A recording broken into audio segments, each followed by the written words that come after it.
Pre-calculus notes day 28. I wanted to follow up before you start on your classroom activity for the day today on some of the questions that we didn't quite get to yesterday in class. There are 4 steps that I'd like you to complete in the given polynomial functions. Number 1, I want you to be able to rewrite the function in standard form.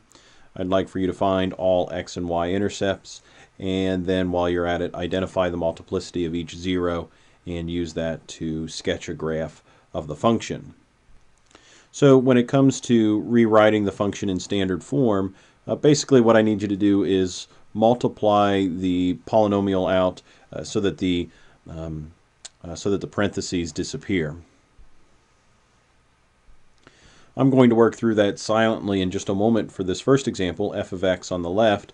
And what you'll see me do is you'll see me rewrite this binomial pair separately, and then I'll multiply from left to right across the equation.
Okay, so we've worked through and now rewritten the function f of x as a polynomial in standard form. Part 2 won't be difficult for us to complete when we look back at the function written in its factored form because the x-intercepts present themselves very nicely. Remember, the x-intercepts come from the factors of the polynomial. We use these factors to record the x-intercepts, and essentially they're the opposite of what we see here. Now, the reason why they're the opposite of each of these factors is because what we're looking for is a solution to the polynomial when it's equal to 0. And in order to make part of the polynomial equal to 0, we can set each factor to 0.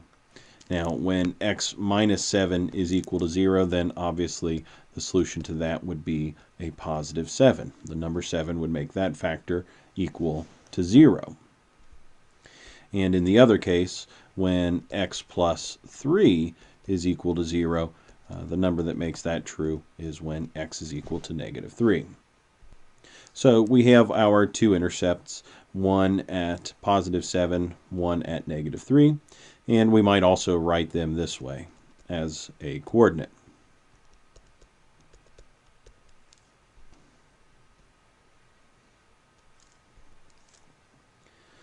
For our y-intercept, that's also very easy to calculate.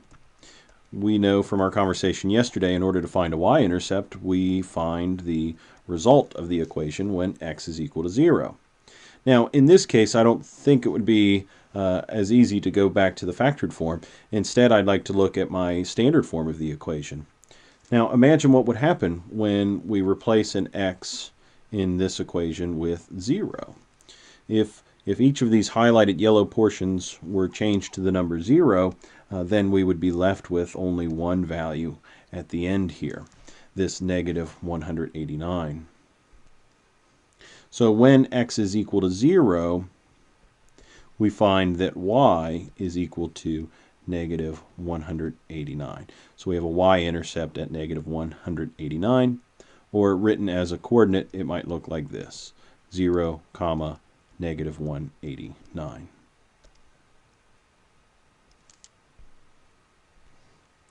For part number 3, we've been asked to identify the multiplicity of each 0. So we might say something like this: when there's the 0 at x equals 7, the multiplicity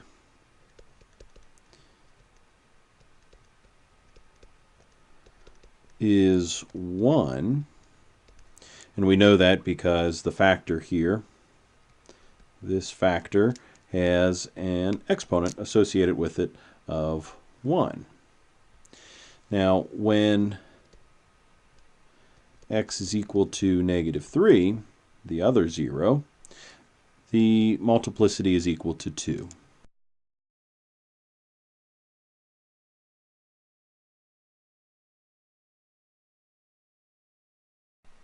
And again, we saw that by looking at the exponent of the factor here. Yesterday in class, I believe I mentioned that the sum of the multiplicities, in this case 1 and 2, will equal the degree of the polynomial when written in standard form. So in this case, 1 plus 2 was 3, and we indeed did have a degree of 3 when multiplied out into standard form. For part number 4, I'd like to sketch the graph of this function. So I've set up an xy axis here. We might sometimes see this written as x and f of x, since we're not using the letter y anymore. And on this set of axes, I know that I have a 0 at positive 7 and a 0 at negative 3. And I also have a y-intercept at negative 189. So as far as our x-axis go, I think the scale is fine as it is, leaving one grid line per unit. But we've got to do something on the f of x scale, or this y-axis scale. We've got to have room for our graph to reach down to negative 189. So what I think I might use is 40 per grid line. So if this is negative 40, this will be negative 80. We have negative 120, negative 160, negative 200. And that's pretty good. I think that'll fit the graph fairly well here. And going up from here, we have the same scale: 40, 80, 120, 160, and 200. Okay, so let's do some graphing here. I have a 0 at negative 3 and at positive 7. So here's my 0 at negative 3, and here is my 0 at positive 7. Now, part of the reason why we took the time to rewrite this in standard form was to investigate the leading coefficient, and the degree of the polynomial when written in standard form, because the leading coefficient and degree help us indicate end behavior. Now, with a positive leading coefficient and an odd degree, I know that the tail from the left-hand side has to be pointing down, and the tail from the right-hand side has to be pointing up. The behavior of the graph in between these 2 points can be determined by the multiplicity and the y-intercept. So I'll go ahead and sketch where the y-intercept would be. That's down here pretty close to negative 189. So my job is to, according to the multiplicity of the function, connect this point, and this point with the remainder of the smooth and continuous line that does represent this polynomial. So as you recall from yesterday, by looking at the multiplicity of each factor, the multiplicity at positive 7 is equal to 1. The multiplicity at negative 3 is equal to 2. So it's this multiplicity of 2 that's going to form kind of a U shape at that 0. This is what's going to allow the graph to touch the x-axis instead of crossing through it. And that occurs over here on the left-hand side. I know the graph has to come up to this 0 and curve down. Now, since I've taken the time to find the y-intercept, I have a target to shoot for, and I'm trying to make a smooth line connect to that 0.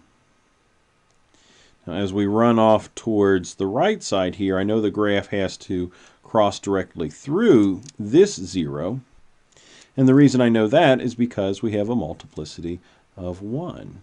We saw yesterday that when we had a multiplicity of 1, if I were able to zoom in on this 0, this sort of behaves like a linear function, and the graph has to go straight through that 0, but not turn or do anything special at that point.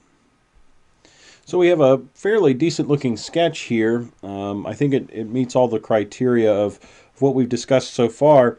If I were to take a look at what this graph appears to be using a graphing utility like the Desmos Calculator, here's an image of what it produces. So again, we got a lot of the features exactly right. There's a 0 here at negative 3, there's one at positive 7, and we have a y-intercept at negative 189. What it looks like we missed with our sketch is that the graph here actually, instead of turning right at this 0, it actually came through this 0, didn't it? Came through this, not 0, I'm sorry, but the y-intercept, curved way down a bit farther, and then turned and came up. Now, based on what we've discussed in this class so far, there wasn't a whole lot that would have prepared us for that behavior. But I think the sketch in green is actually really pretty good. I would be satisfied with that if it was presented to me as a sketch for this graph without the use of a calculator. So I realized that this video started to run a bit long. I don't think I'll complete the example on the right-hand side here, but I do think that this is something that you can complete yourself.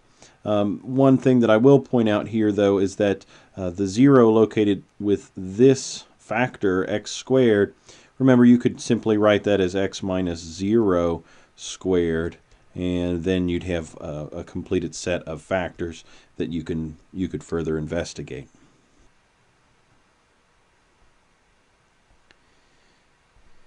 When I return on Thursday back to class, we'll talk about this question at the end here. Here's the standard form of f of x that we were looking at just a few minutes ago. And we're noting that there are zeros at both negative 3 and 7. What we'll be able to do, knowing this moving forward, is we'll be able to factor this polynomial based on knowing what two of our zeros are. So imagine starting this problem here not with the factored form, but instead with the standard form and having to work backwards into the factored form. We'll talk about some techniques on how to do that on Thursday of this week. Feel free to email me with any questions. If I have access to email, I will try to answer them the best I can. Otherwise, good luck on the Math Excel assignment.